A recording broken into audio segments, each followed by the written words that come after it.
This is Lee Ridley. I was lucky enough to achieve 2 promotions with Scunthorpe United, but nothing compares to the joy I experience when listening to the Iron Hour podcast.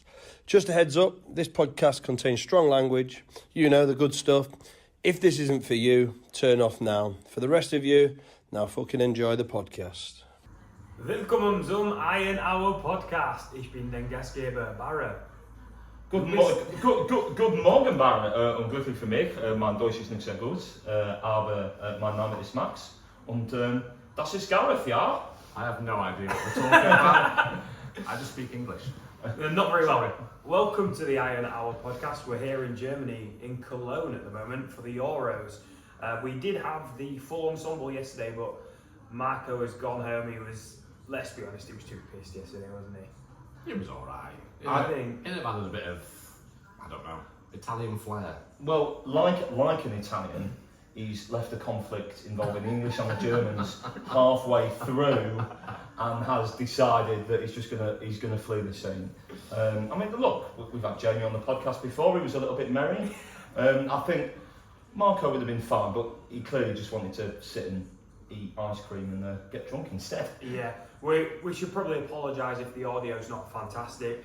We are doing this in the breakfast room at the hotel that Gareth and I are staying at, and we couldn't get the microphones through security. We couldn't get them onto the plane, could we, Gareth? So Well, here we that are. might be a good thing anyway, not getting them. Yes. Well, look, people always say in our Twitter replies that they're sick of hearing too much of me anyway.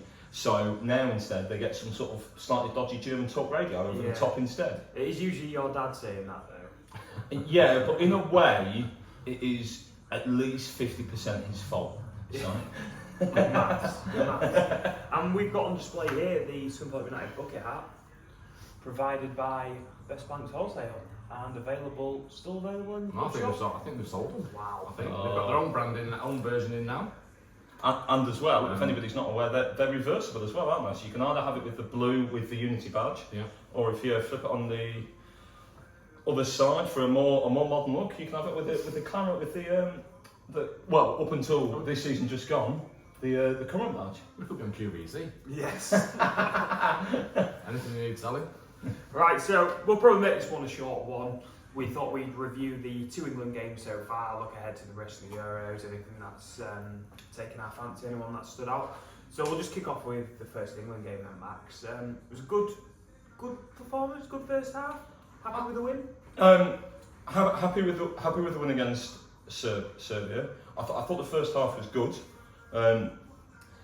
We struggled to get out of our own half a little bit in the second half. I thought Serbia's game plan was good. They got really quite physical with England. You could see 7 or 8 challenges where they've just left one on, and Bellingham responded to that, I thought, a couple of times, but in a good positive way.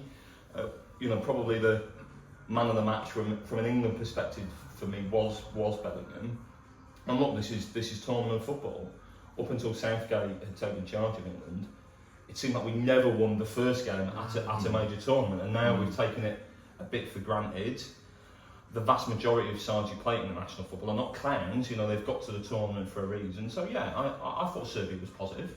So Gareth, Max briefly talked there about Bellingham. Mm-hmm. In that game against Serbia, he was exceptional, wasn't he? Yeah. Anything to expand? No, he's that player, isn't he, that everyone's talking about. He's done it at Madrid, doing it at Madrid, and you just expect him to bring it into the tournament football for England. And all eyes are on him, really. He's at that age. A lot of young players in the Euros. Good age, as Mike always say. That's a quality retro soccer AM reference, that I think. And but no, a lot of eyes are on him. Star man for England, some would say. And yeah, no, he had a good game. Dictated at times. Well, speaking of star men for England, that first game, I thought there was a little bit of flack coming Harry Kane's way. Did you think he had a quiet game by his standards? Yeah, but he seemed isolated at times as well. I thought really isolated, and yeah, didn't have that many opportunities, did he? That I can recall. No, he just had the header, didn't he, which was actually well saved by the Serbian keeper in the second half. And to be honest, I can only really think of 2 major involvements with Harry Kane in that game. The first was that header, which was well saved, really good save onto the bar. And the second one, Max, was the defensive header off the line. Really got us out at the back end of the game. Yeah, it did, and I dare say we'll probably continue sort of the discussions about Kane when we got on to England's second game as well. But I think a lot of his work does go underappreciated. I was really interested to see the Brentford manager, who ironically is Danish, defend him on the TV recently. So I think a lot of Kane's work, both with and without the ball, goes underappreciated. When he's dropping deep, he sometimes gets criticised for that. But then the through balls that he plays to, Saka on the right, Foden on the left, Bellingham through the middle, whoever it might be, are often really key and integral parts of England's attacks. And like Gareth said, he's been isolated at times this tournament. Particularly you speak to some England fans who want the wingers to stay wider. Then a tactical downside of that is going to be that Kane is going to be more isolated potentially. So look, Harry Kane, I've only got good things to say about him in an England shirt. I think some of the criticisms of him have been unfair. Strikers are very rarely in the game all the time for 90 minutes. I can remember some Scunny fans would criticise Billy Sharp back in the day because he wouldn't be in the game for 88, 89 minutes. But if he scored once or twice or set up a goal, I didn't care then and I don't care now. I think, disclaimer, you and I, Gareth, we don't really watch a lot of Premier League football, do we? I watch any. No, I mean, I like my German football, but it's Scunthorpe United, it's our level now, really. So for me, seeing some of these players, I don't watch the Premier League maybe like you do, Max. I don't watch it week in, week out. I thought Gahey was very good. I was very impressed with him actually at the back. Was it similar for you, Gareth? Yeah. Oh no. Because you're similar to me. I thought he did do well. I think probably a lot of pressure on his shoulders as well. Coming into his first major tournament and how he's going to react, respond. But no, I thought he did everything well. I can't think of anything that was untoward. So yeah, no, he did well, and he's only going to grow from that as well. In that first game, then, Max, do you think the defensive frailty started to show towards the end of the game? Not necessarily the defensive frailties. I actually think out of possession, England's shape defensively, particularly if you were transposing it to playing a really good side, has actually been pretty good. I think the majority of the criticisms of England that have come, particularly the valid ones, have been what they've been like in possession. But I do think that to say that he's really been a bit untested at this level, Gahey's played quite well so far. Probably a couple of little mistakes in the second game, but he recovered well from them both and then made good blocks. Yeah. But I also think that's perhaps why England's defensive midfield setup has been quite interesting. If you look at the average positions, and it did also sort of pass the eye test, Rice and Alexander-Arnold have been playing very deep. They've offered actually quite good, by and large, defensive protection to the two centre-halves, because I think a lot of England fans coming into this tournament were worried about a back four. We've seen that Luke Shaw's missed training, we've had concerns about the centre-half, but I think that has been part of the consideration that Southgate's made for the tactical setup. But then the test comes, can you complement that with causing problems, being good in possession, transitioning so that you get higher up the pitch, making sure that Kane's not isolated like we say. And I think sometimes they've been a little bit hit and miss on that. Yeah, and then so if we just move on to that second game then. So, we spoke about Bellingham in that first game and, he got the goal, he was fantastic. Now, coming up against Denmark in that second game, it was a bit of a different story, Gareth. I thought Bellingham was, I don't know if he was marked out of the game, if that's harsh, but he certainly wasn't on the ball as much, was he? No, but I think that's, to be expected as well. Just that, he's the main man, a lot happens through him. So he's going to be a lot closer marked, and it affected the whole game for me, and many others. Really. I know we took the lead, but still. Obviously, Max, you were at the game. Yeah. So that was in Stuttgart or Frankfurt? Frankfurt, okay. And it looked like a beautiful day actually. It was rainy here in Cologne when we watched it in the fan park, but it did look like a fantastic day. It was absolutely roasting. Anybody who knows me, I'm ginger and pale, so if it gets above like sort of 15 or 16, I start sweating a bit.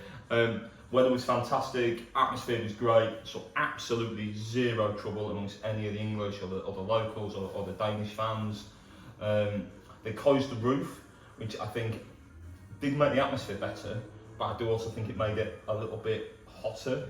And I wonder if that was part of the reason why some of the England players at least, they did look a bit lethargic, you know. A bit leggy, Yeah, you know, you think back to sort of 2002 World Cup, some of those performances in Japan and South Korea when it was really humid. It was muggy. Yeah, it maybe reminded me a bit of that, but, you know, the frustrations around the performance notwithstanding, it was an excellent day. It's where I came away with these fabulous cups that me and Barra sporting with a little bit of a German soft drink on it that I know Barra's very partial to. So, yeah, it was a good day. It was just a shame we couldn't come away with the 3 points. Let's try and break down the game. So, a little bit of a bitty start to the game. Neither team kind of got into the flow, and then England had a good 5 minutes leading up to the goal, Gareth. And it comes from Walker on the right. Yes, tenacious, really. I mean, I was waiting, wasn't I? Denmark were caught in, but yeah, you were.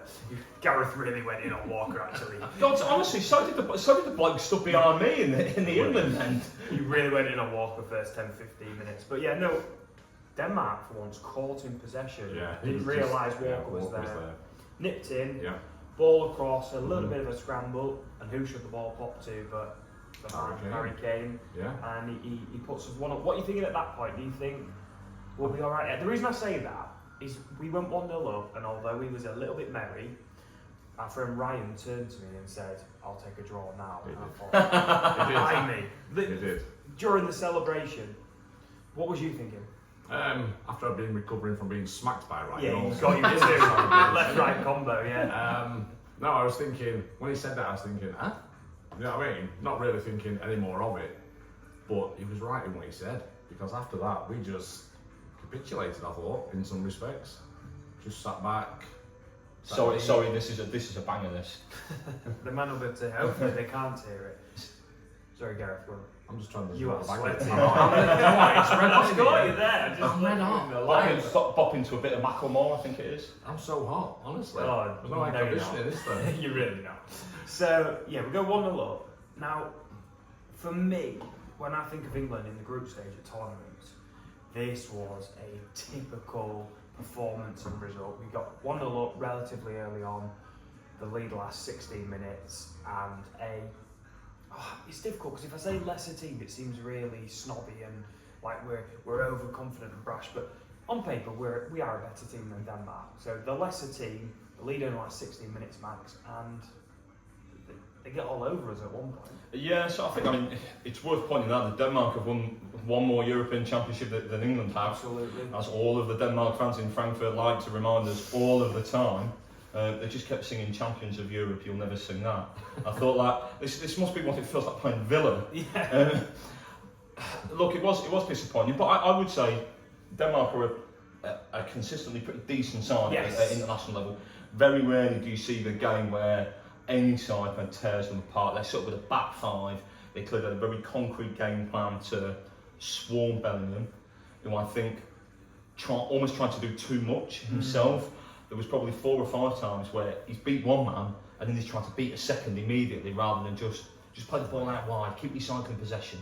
You know, you're not. This isn't Real Madrid versus Eibar. You know, this was an international side with a lot of good players, a lot of really experienced Premier League players, and I think mentally as well, sort of even towards the end of the game, England looked like they settled a bit for a point. Yeah. We knew, particularly after Denmark drew their first game, that it still puts us in a really strong position to win the group. I think making sure that we don't come second in this group could be a really important thing if England want to get further than the last 16 stage. So, look, it wasn't a great performance. I think the meltdown from the media has been excessive. Tell me about it. But, you know, if England go and play on Tuesday and they put in a good performance and they win by a couple of goals, then hopefully that meltdown will be long forgotten and we can go into the knockout stage going, look, we've got 7 points, a bit of momentum, see who we get in the round of 16 game and just take it from there. I do want to kind of look at the game in a little bit more detail in a second, but I couldn't help but think when I went to bed on Thursday night, I couldn't help but think, God, this doesn't half remind me of the game against Scotland in the last Euros, second game in the group stage. Okay, that was 0-0, but we drew, never really looked like winning. in that game, Scotland could have won it late on, and I thought Denmark definitely could have won it late on this time. And I couldn't help but think, do you know what? Maybe we've got away with one there. Like if that's our, in inverted commas, bad performance of the tournament, we've got away with one, Gareth. Well, yeah, it needs to be our bad performance because we can't. If we play anything like that again, or worse than, should I say, we're not going to pick a point or anything, you know. And I think finishing second, we'd end up playing Germany more than likely. Yeah. So we'll probably come on to our predictions and where we are with our initial predictions. So we definitely need to step up Yeah. from the Denmark game. And it just reminded me so much of watching Scunthorpe. Yeah. It really did. I know we've not got the same quality of player, but just the way it went, it just sat deep, and it was just like, they're going to score. They're going to score, you know what I mean? You just had that impression that we're getting pushed further back. They're going to get us. And we was only in the lead for 16 minutes. Yeah. Oh, do you mean towards the end? Just You thought they were going to score a winner? Towards the end. Yeah, I did. You know, I just thought they were going to get another one here. And I know they were long-range shots as well, but the first goal was a long-range shot. In fairness, it was a great strike. So, it just felt like it was going to come. Yeah. Max, I'm really torn because on one hand I do genuinely think, do you know what, I think we got away with one there, we could have easily lost that game. On the other side of the coin, I'm also there thinking, well, Foden hit the post, we had a couple of good chances. Saka had the little header. Yeah, Saka had that header. We did cause them problems. Is it an expectation question? Yes. A question of expectation rather than performance. Yes and no. I would say that England haven't won all 3 games in a group stage since 1982. You know, this is a consistent thing at major international tournaments. Argentina won the World Cup having lost their first game to Saudi Arabia. I think of Spain when they won Euro 2008. I believe they lost their first group game to Switzerland. Yeah. So, look, and also Argentina lost to in the last World Cup. I literally just said that. Did you? Sorry. Yeah. I was looking at my phone. Oh, honestly. If you're not listening to me, why should the listeners? But then, obviously, they won't either. I had a very important message. I do apologise. But I completely agree. I think, hopefully, like Gareth said, it's the bad performance. It's just a little hiccup. It did remind me of the Scotland game, like you said. Thank you for listening to me. But exactly, there is. I know the final didn't end how we wanted it to, but that is a tournament in which we did still get to the final. Correct. There are, I think, at least 2 or 3 outstanding tactical / selection questions for England now, but look, you could just take it one game at a time, just take it one half of football at a time, just go out and if they win on Tuesday, I suspect things will calm down a little bit. A couple of things from the fan park. I knew it was coming, but the celebration from the Scottish fans when Denmark equalised was, I mean, so here in Cologne, up until today, there hasn't been too many England fans. I think there've been more Frankfurt area. But having said that, it has been full of Scottish fans, hasn't it? Up until and they've just started to go home now. And we said, didn't we? We have a feeling England fans are going to start turning up in the numbers from today, tomorrow.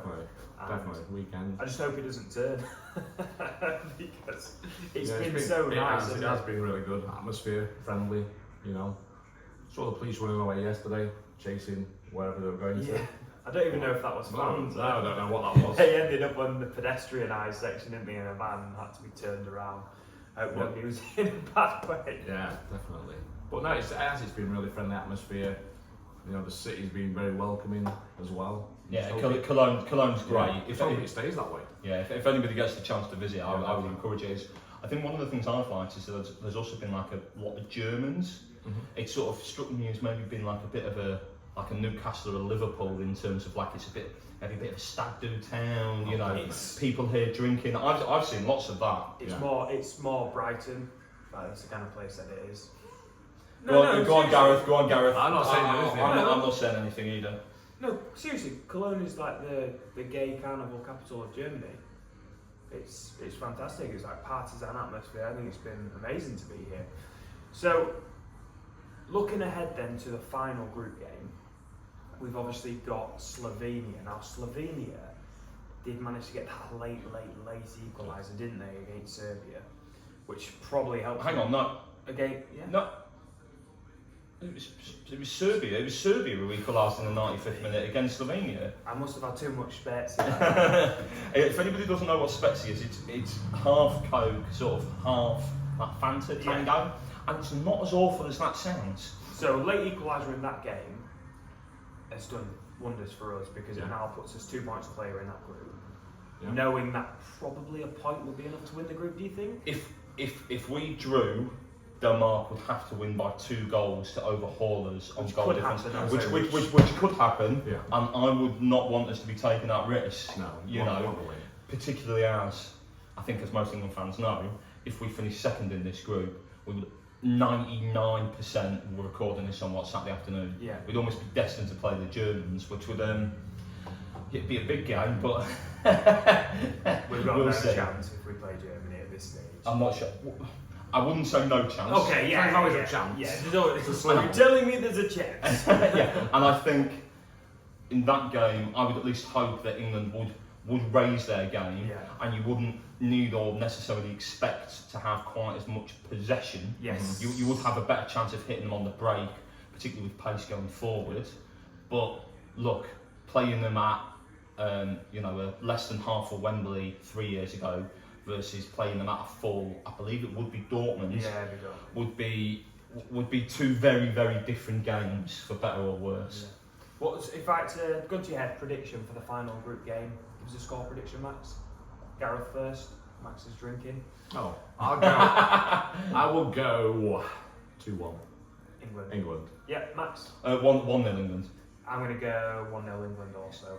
So that's where I am. Right, so if we do that, we obviously progress to the round of 16 as top of the group, and it's not favourable, but it's certainly, in terms of the next game, it looks on paper like it would be the better game for us. Now, Gareth, of the teams that you've seen so far in the tournament, who's grabbed your eye? Spain. Yeah, Spain look good. Spain, definitely. Nico Williams. Not the Welsh one. No. It is a really Welsh name, though. Yeah, it is very, Williams, yeah. Is it Bilbao? Barcelona wanted him, but he just looks so good. You know, easy on the eye, fast, gets past his man, gets the ball in. He just looks amazing. But the whole team has as well. You know, they've all worked together, and they just look a unit going forward, defending. But yeah, they've impressed me the most so far. Yeah, I think I would be inclined to agree with Spain on the basis that, unlike some of the other teams, you know, they've gone toe to toe with Italy, and certainly that game it was pretty much one-way traffic. Donnarumma in goal for Italy had a terrific game. Could have very easily finished. Could have easily finished actually 0-0 if it hadn't been for the own goal, and you know that would possibly been the performance of the tournament if they'd come out of that with a draw. I know who you're going to say, Barra, which is Germany, but with the best one in the world, their best performance had come against Scotland, and at least in that game, I think even Scottish fans would admit that they were shite. Yeah, I mean, that's true. They still have looked very good in those 2 games that they've played. I do accept that, but they have only played Scotland and Hungary, and whilst against Hungary, I thought they did look good. Yeah. Hungary played better than Scotland, which is why it only finished 2-0 rather than 5-1. Hungary were obviously your dark horses. Yeah, that's gone well, hasn't it? No, I don't say that to score points. What I mean is, they're obviously no mugs. They haven't had a good tournament. You know, that's not. They could. I don't think it's impossible for them to get out of the group still due to the crazy format. But they need a good win, wouldn't they? And obviously Scotland got tanked, so that's the other factor there. But yeah, I do think Germany have looked typically German. Maybe not typically German of the past 8 years, but typically German of what I expect from a German team. They've looked good in possession, they've looked good out of possession. They don't look flustered when they don't have the ball for long periods of the game. At Hungary, there was maybe a 5-10 minute spell where Hungary kind of started to build a bit of pressure. No. And then they pretty much immediately made it 2-0 at that point. Exactly. But again, look, this is the thing with international football, isn't it? You know, if you want to win the tournament, you've got to play 7 games. You can play 6 of them brilliantly. All it needs is one good side, one good 10 minutes. I'd be interested to see how Germany cope for a prolonged period against a possession orientated side. This will be the challenge. Because both Hungary and Scotland, that's not really their game plan. No. They like to hit sides Nor and break. Switzerland. Yeah, absolutely. So look, we'll see how the rest of the tournament shapes up. In a way, I would like to avoid them in the last 16 because I think it would be an unnecessarily tough game at that stage of this tournament. But I wouldn't, if heaven forbid, I think England would make a proper game of it if required. I can't see them going out in a round of 16 in a home tournament playing as well as they have done. In previous tournaments they've not played well and have quite rightly gone out early.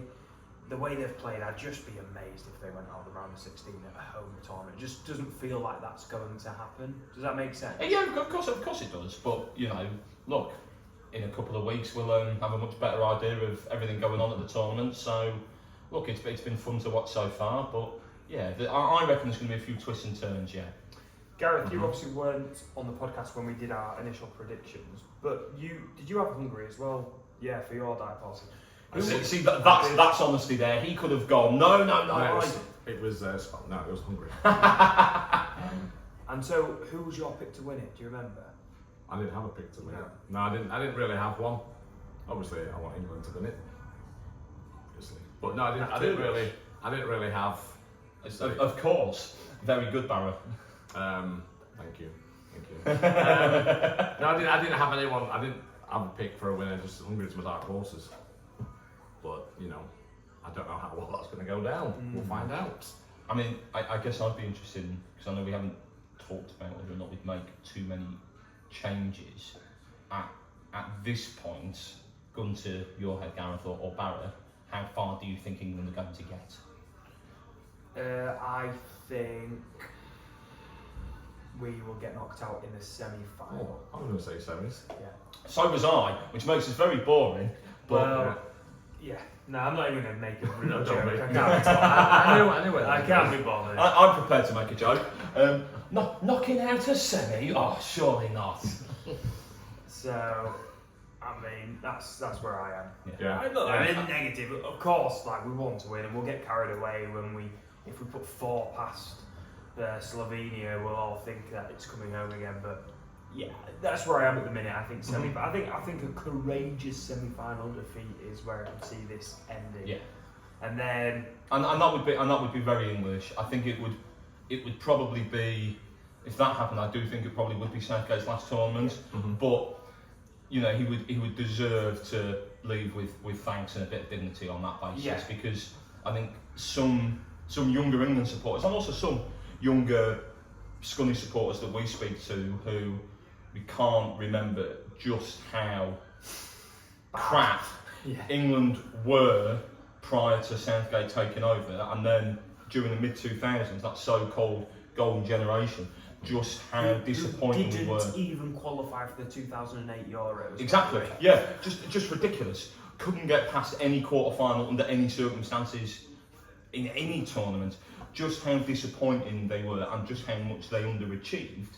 Now look, we probably should have won Euro 2020 against Italy, but I think Southgate deserves a lot of credit for the fact that he has brought England back to the top table, I think, internationally. In the discussion. Yeah, exactly. And the fact that England are in the discussion is not something that we should take for granted, because there's plenty of evidence of the 18 years prior to that, how we weren't and we didn't deserve to be. So no matter what happens in this tournament, I really hope that people don't turn on Southgate too much, and that he's still, I will certainly remember him fondly, and I hope other England and Scunny fans do too. Yeah, definitely. Right, before we close it, final word from us then on Scunny United. I don't think we've spoken since our latest signing, and also the announcement now. We've got Chesterfield in it. Chesterfield's final pre-season friendly. On a Friday night, which is quite an interesting one. But honestly, absolutely typical. On the way to the England game, I was on the trams through Frankfurt, got chatting with a family of Chesterfield fans, and their reaction was typical of every other England fan I've met, which was, oh well, who do you support? and says Scunthorpe.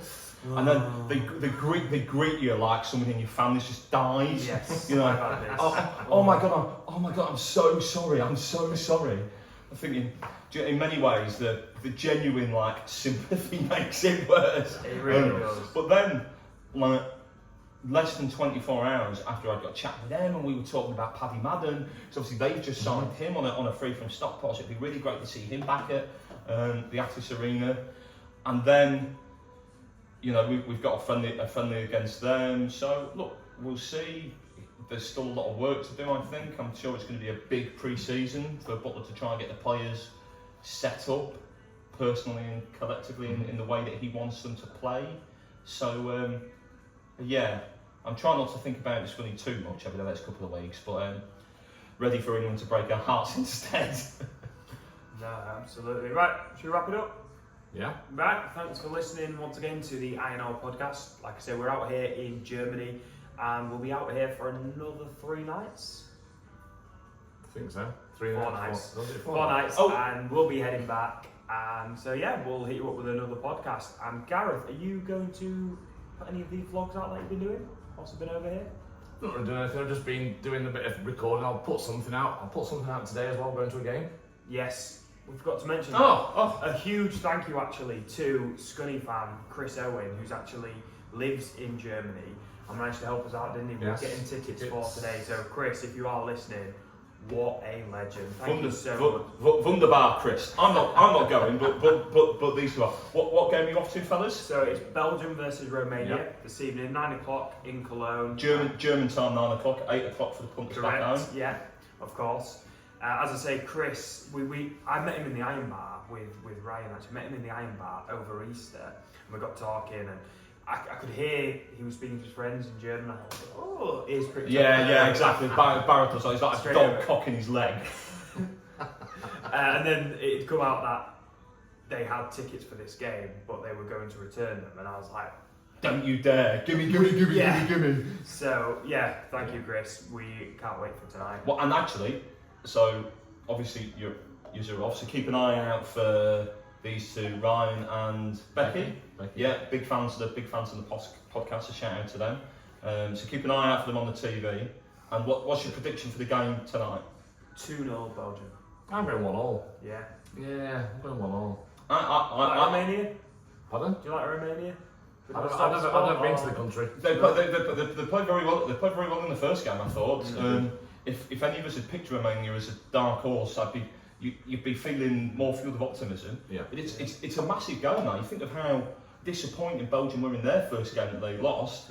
Lukaku couldn't hit a barn door with a banjo. So I think, yeah, I agree with Gareth. I could definitely see a little bit of a 1-1 and the Belgian press going into meltdown. So enjoy tonight, lads. So it's just like you was very Gordon Brown there. I agree with Gareth. I agree with Nick. Now there is a niche retro reference that about 4 people are going to get. And I'm not one of them. I agree with Nick. Okay, fair enough. But yeah, no, enjoy tonight, lads. It's obviously it's in Cologne, the stadium here, where England are also playing on Tuesday. Yeah. So, any tips about the stadium? Any things you find out? Do let me know. Nice one. Right, we'll close it then. Up the iron. We'll see you next time. Up the iron. Wunderbar.